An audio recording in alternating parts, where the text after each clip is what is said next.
말씀으로 하루를 여는 복된 새벽, 하나님이 주시는 말씀은 고린도전서 4장 14절에서 16절까지 되겠습니다. 온라인 동참하는 여러분도 다 함께 성경을 펴주시고 함께 말씀 속으로 들어가 보실까요? 내가 너희를 부끄럽게 하려고 이것을 쓰는 것이 아니라 오직 너희를 내 사랑하는 자녀같이 권하려 하는 것이라. 그리스도 안에서 일만 수성이 있으되 아버지는 많지 아니하니 그리스도 예수 안에서 내가 복음으로써 너희를 낳았습니다. 그러므로 내가 너희에게 권하노니 너희는 나를 본받는 자가 되라.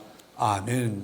사도 바울은 기독교 2000년사에 한 명 또는 두 명 나올까 말까 한 정말 대단한 인물입니다. 성서신학도 잘 돼 있고 영계 체험도 있고 그리고 영성도 맑고 대단한 사람이에요. 그래서 많은 사람이 그를 존경하고 따릅니다. 그 따르는 그 사람들에게 사도의 이름으로 주를 위해 산다는 것이 무엇인지 독백처럼 담담하게 오늘 본문에 설명하고 있습니다. 고린도 교인들은 미성숙했기 때문에 사역자가 어떤 존재인지 알지 못했어요. 바울은 파벌의 우두머리를 삼고 있는 이 고린도 교인들이 답답해 어찌할 수가 없었습니다. 예수를 믿는다는 것이 뭡니까? 누가 높으냐 낮으냐. 여러분, 그런 계급 싸움하는 게 아니잖아요.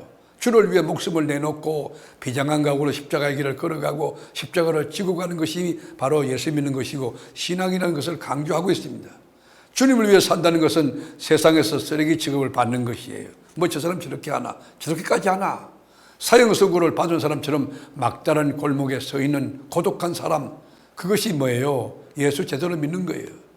전쟁에서 승리한 로마 군이 승리의 행렬을 벌릴 때에 원형 경기장에 여러분 죽여야 되는 전쟁 포로를 프레이드 맨 마지막에 두지 않습니까? 여러분 사도 바울을 죽이로 작정된 포로를 이 끄트머리에 두고 구경거리로 삼는 것처럼 이 바울이 세상에 구경거리가 되었다고 고백합니다. 인간적으로 보면 너무 가슴 아프죠. 부끄럽죠. 그래서 바울이 복음을 전파하는 과정에서 당한 6가지 고난을 열거하고 있어요.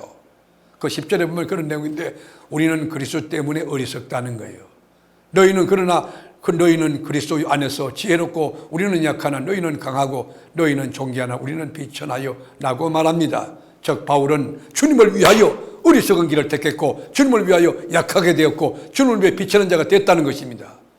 아버지 같은 바울은 이런 고난을 받고 있는데 자녀와 같은 성도들은 지혜롭고 강하고 존귀한 자처럼 살고 있다는 거예요. 이 말씀은 고린도 성도들의 미성숙한 철없는 모습을 풍자한 말씀입니다. 세상의 지혜를 추구했던 고린도 교회 성도의 눈으로 볼 때는 바울의 모습은 매력이 없어요.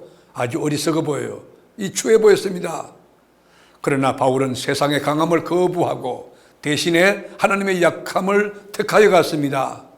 그리스도의 십자가만을 굳게 붙들고 십자가를 자랑했습니다. 바울은 자신과 고린도 교회 성도들과의 관계를 아버지와 아들, 아버지와 자녀 관계로 비유했습니다. 다른 사람은 몰라도 바울은 고린도 교회 성도를 이 사랑하는 자녀같이 권할 수 있는 이유가 있었습니다. 성도들에게 바울은 믿음의 아버지 같은 존재였기 때문에 정말 아버지 같은 마음으로 목했기 때문에 그렇게 이야기한 것입니다. 스승과의 관계는 무 자르듯이 자를 수 있습니다. 부모와 자식 관계는 그럴 수 없습니다. 부모가 화가 나서 호적에서 파낸다 하지만 여러분 물리적 호적에서 파낸다고 해서 관계가 끊어집니까? 천년을 울게 어떻게 끊을 수 있습니까? 끊을 수 없는 게 부자관계 아닙니까? 부모와 자식 관계는 죽음 이후에도 계속 이어지는 관계입니다. 스승은 교육하지만 아버지는 양육하는 것입니다.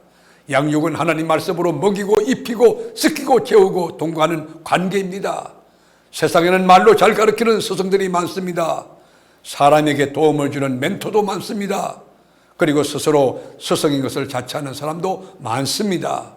그러나 아버지 역할과 비교할 수가 없는 겁니다. 아버지는 말로 가르치지 않습니다.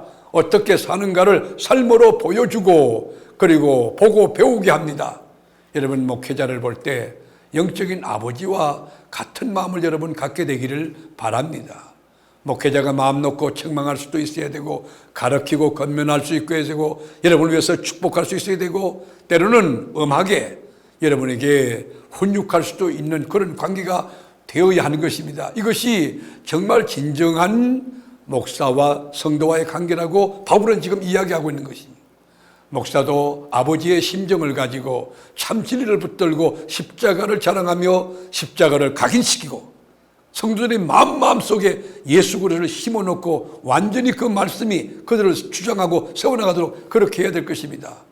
교만한 자들에게는 그 교만을 꺾을 수 있게 해야 될 것이고, 죄 가운데 있는 자는 회개하라고 외쳐야 될 것이고, 그리고 무의도식하는 사람은 그리스도의 십자가를 지고 갈 것을 건면하는 그런 목회자가 되어야 될 것입니다. 그리고 여러분이 그 말씀을 받을 수 있어야 할 것입니다.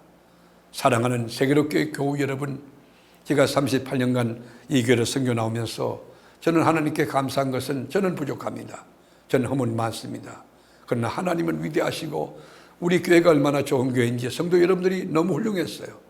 목사의 마음에 상처 주거나 또 하나님을 태클 거거나 반대하고 그러지도 않았고, 여러분이 늘 동력자가 되어줬고 지금까지 함께 옆에 있었고 응원 지지하고 기도해 주었습니다.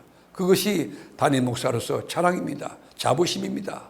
저는 이 마음 가지고 주님 앞에 서기를 원합니다. 이것이 여러분이 100번 1000번 기도한 것보다 얼마나 더 큰 축복이 되겠습니까? 여러분을 축복합니다.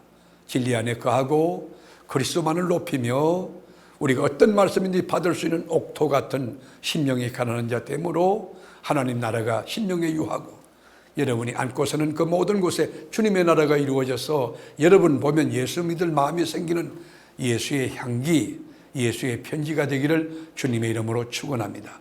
기도하겠습니다. 주님, 예수 그리스도 그분이 나의 구주가 되고 나의 주인이 되심이 얼마나 감사한지 예수 그리스도 생각만 해도 눈물이 납니다. 주님 고맙습니다. 오직 예수만을 높이고 자랑하며 십자가의 길을 주님과 함께 동행하며 감격으로 걸어가는 영적으로 건강하고 성숙한 우리 세계롭게 모든 교우들이 되게 해 주옵소서. 어떤 말씀이든지 아멘하고 받고 그 말씀에 순종하는 바른 영을 주옵소서.